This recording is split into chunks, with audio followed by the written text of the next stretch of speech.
Assalamualaikum. Selamat datang di sebuah cerita. Di sini, kami tidak hanya menceritakan kisah, kami menghidupkan kembali kenangan yang seharusnya dilupakan. Setiap cerita yang kami bisikan bukan sekadar dongeng pengantar tidur, tapi jejak dari dunia yang tak bisa dijelaskan dengan logika. Jadi, siapkan dirimu, matikan lampu, dan jangan lupa baca doa, karena cerita kali ini bisa saja lebih dekat dari yang kamu kira. Rumah tua di ujung jalan Cempaka. Malam itu, angin di Medan berdesir dingin, membawa serta aroma melati, dan sesekali bau asap dari warung sate pinggir jalan. Fajar, seorang mahasiswa tingkat akhir dari USU, menyesap kopi hitamnya di sebuah kedai kopi remang-remang. Di depannya, ponselnya menampilkan berbagai kisah urban legend yang beredar di kota ini. Fokusnya tertuju pada satu nama, Rumah Tua Jalan Cempaka. Desis-desis mengatakan, rumah itu sudah kosong puluhan tahun. Pemilik terakhirnya,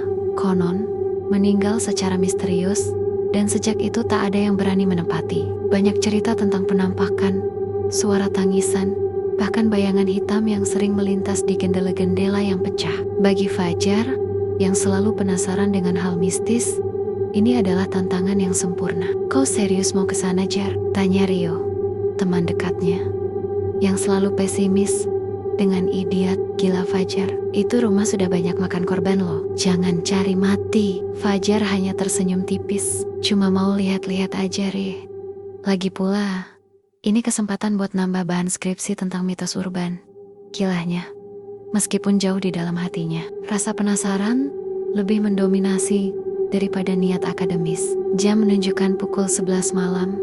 Ketika Fajar tiba di depan rumah tua Jalan Cempaka, pohon-pohon Kamboja yang rimbun di halamannya terlihat seperti siluet raksasa di bawah sorot lampu jalan yang redup. Gerbang besi berkarat menjerit pelan saat ia dorong. Semak belukar setinggi pinggang menyambutnya, seolah enggan dilewati. Udara di sekitar rumah terasa lebih berat, dingin, dan berbau lumut tua. Fajar menyalakan senter ponselnya, menyorot ke arah bangunan. Jendela-jendela tanpa kaca tampak seperti mata kosong yang menatap kegelapan. Dindingnya retak-retak, ditumbuhi lumut dan jamur. Rumah itu benar-benar terlihat seperti tempat yang ditinggalkan oleh waktu dan kehidupan. Ia melangkah perlahan ke teras, merasakan setiap pijakan di ubin yang dingin. Pintu utama, yang terbuat dari kayu jati tebal, sedikit terbuka, seolah mengundang. Fajar menelan ludah. Detak jantungnya berpacu lebih cepat. Ini bukan lagi sekadar tantangan. Ini adalah ketegangan nyata. Di dalam, kegelapan terasa begitu pekat. Debu tebal menyelimuti segalanya, dan aroma apek langsung menusuk hidung. Senter Fajar menyusuri ruang tamu yang luas. Perabotan lama yang tertutup kain putih terlihat seperti patang-patang aneh dalam kegelapan. Tiba-tiba, sebuah suara berdecit terdengar dari lantai atas. Fajar menegang. Siapa di sana? Bisiknya. Suaranya sedikit bergetar. Hening. Hanya napasnya sendiri yang terdengar. Ia mencoba meyakinkan diri bahwa itu hanyalah suara angin, atau mungkin tikus. Ia memutuskan untuk naik ke lantai 2. Setiap anak tangga kayu berderit di bawah kakinya, seolah memprotes kehadirannya. Sampai di puncak tangga, Fajar bisa melihat koridor panjang dengan beberapa pintu kamar di kanan dan kiri. Di ujung koridor, ada sebuah cermin besar yang kusam, memantulkan bayangannya yang pucat. Saat ia berjalan di koridor, samar-samar ia mendengar suara tangisan pelan, seperti suara anak kecil yang terisak. Suara itu datang dari salah satu kamar di ujung. Keringat dingin mulai membasahi dahinya. Ia ragu sejenak, namun rasa penasaran mengalahkan ketakutannya. Fajar mendekati pintu kamar yang tertutup rapat itu. Ia meraih gagang pintu yang dingin dan memutarnya perlahan. Pintu itu terbuka dengan derit panjang yang mengerikan. Di dalam, ruangan itu gelap gulita. Fajar menyinari senternya ke seluruh ruangan. Tidak ada apa-apa, hanya ranjang tua berkanopi dengan spray robek-robek. Tapi suara tangisan itu, masih ada, dan sekarang terdengar lebih jelas, seperti tepat di sampingnya. Fajar memutar badannya dengan cepat. Tidak ada siapa-siapa. Namun, saat ia memutar kembali senternya ke arah ranjang, ia melihatnya. Di atas ranjang, samar-samar terlihat sosok seorang wanita berambut panjang terurai, mengenakan gaun putih yang lusuh. Wajahnya tertutup rambut.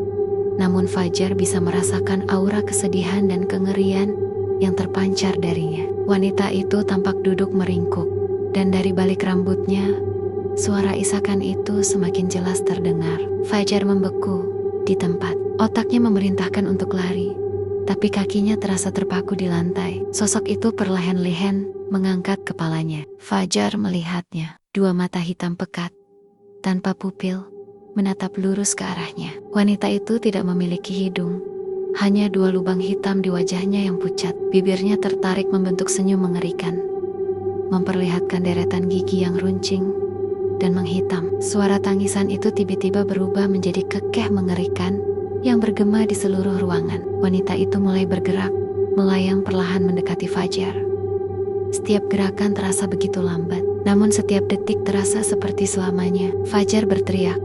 Entah dari mana ia mendapatkan kekuatan itu. Ia membalikkan badan dan lari secepat kilat. Ia tidak peduli lagi dengan tangga, koridor, ataupun perabot. Yang ada di pikirannya hanyalah keluar dari rumah terkutuk ini. Ia menuruni tangga dengan tergesa-gesa, nyaris tergelincir. Suara kekeh wanita itu masih terjenjang di telinganya, seolah mengikuti di belakangnya. Saat ia mencapai pintu utama, ia melihat bayangan hitam besar melesat dari sudut matanya, tepat di ambang pintu. Dengan sisa tenaga, Fajar melompat keluar dari rumah dan berlari tanpa henti di kegelapan malam. Ia terus berlari hingga napasnya tersengal dan kakinya terasa mati rasa. Ia tidak tahu sudah seberapa jauh ia berlari, sampai ia menemukan dirinya berada di jalan raya yang ramai, jauh dari rumah tua Jalan Cempaka. Ia bersandar di tiang lampu jalan, terengah-engah, jantungnya masih berdebar kencang. Fajar menyadari satu hal.